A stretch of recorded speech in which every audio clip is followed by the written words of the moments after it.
Welcome to my keto kitchen. I'm Victoria. Today I'm going to show you how to make a keto Chips Ahoy cookie. Not super dry, not gritty, a smooth, crispy cookie that you can take and dip in milk. It's not going to fall apart on you. Just a good crispy cookie that tastes like you want it to taste in your mind. But a lot of keto cookie recipes are full of almond flour, so when you bite into it, it falls apart. Yes, it's crispy, but at the same time it's also gritty. So let's get a smooth, crispy cookie that tastes so much like a Chips Ahoy cookie. Pretty sure you will be shocked when you take a bite, especially if you're new to my channel, because I know a lot of times in the keto world, the way it was for me is I would try a recipe, I'd be so excited, it would look halfway decent, I would taste it, and then my first impression is this tastes absolutely nothing like what I was expecting. So let me show you how to make this keto Chips Ahoy cookie to meet your expectations. Let's get started. The first thing that we need is 10 tablespoons of softened butter. Next, we need half a cup of an erythritol based sweetener. This is Truvia, so this is going to be erythritol with stevia, which is probably the best mixture, or erythritol with monk fruit. But I like Truvia. Right here, I bought the granular Truvia, but I put half a cup of granular in a coffee grinder and I ground it into a powder. This is a paddle attachment. I'm going to put this on and then I'm going to beat this until it turns white. So as long as it's yellow, just keep beating it until it turns white and fluffy.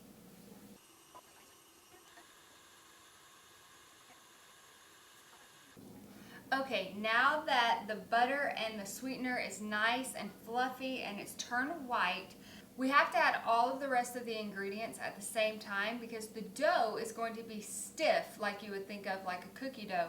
And if you add the flour with the vanilla and the salt before the chocolate chips, your chocolate chips will not go into the batter very well if you do that last. So at this point, everything has to go in together. So right here I have 1.5 cups. You can use either my new standard keto flour 2.0 or my Einkorn keto flour, doesn't matter. Both of them are 126 grams.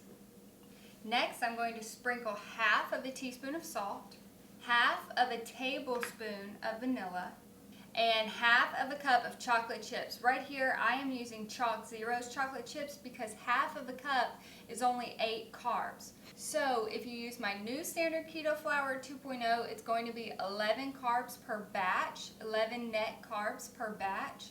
But if you use my Einkorn keto flour, it's going to be 23 carbs per batch. Blend it well. Now blend it until it begins to really stick to itself and form a dough. Okay, I am going to dump this out on the counter and I am going to roll this into what you would think of as if you were to go to the grocery store and you were to buy cookie dough and it would be rolled in a tube-like shape. That is what I am going to do here. At least I'm going to do my best at it. If your dough is very crumbly, then your butter was not soft enough. Your butter has got to be soft.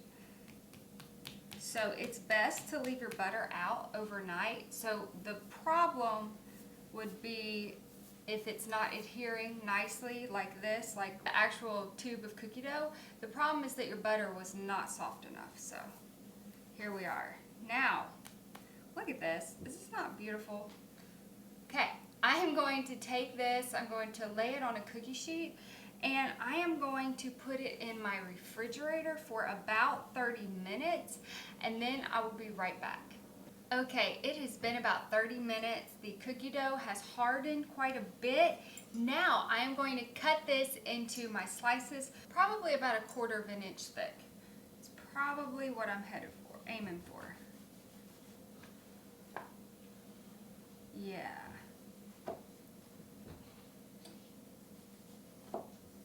The chocolate chips do not make this easy.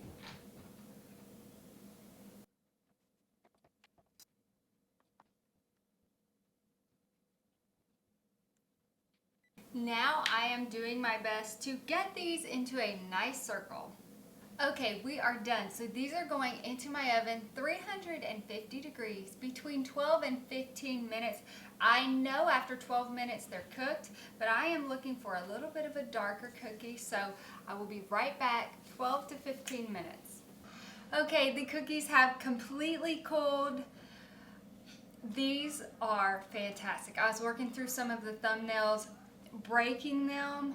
My word, they are crispy, but they are not gritty. It is not a gritty cookie. This is a smooth cookie. I split 2 cookies on the camera so that you could see how crispy but soft at the same time, not gritty. Not gritty at all. Okay, we are going to taste this. I've got my cup of milk right here. I just posted this milk last week, and I can't see myself leaving it. It's easy, super, super healthy, and 3 carbs per cup is nothing.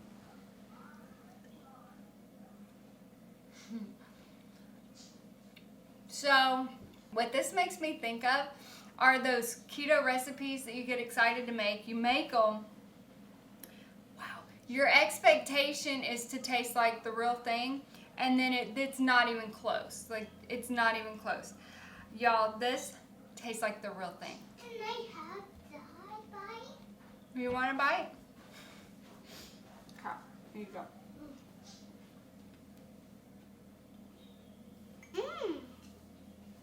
What do you think? Thumbs up? All right. He's usually so quiet, but cookies are his thing. These are so good. Approved by a 4-year-old who knows what a good cookie tastes like. If you make this, please post it over on Facebook. Tell us what you think. Post it down in the comments below. Please give this video a thumbs up. If you're not subscribed, please subscribe. And you have a very,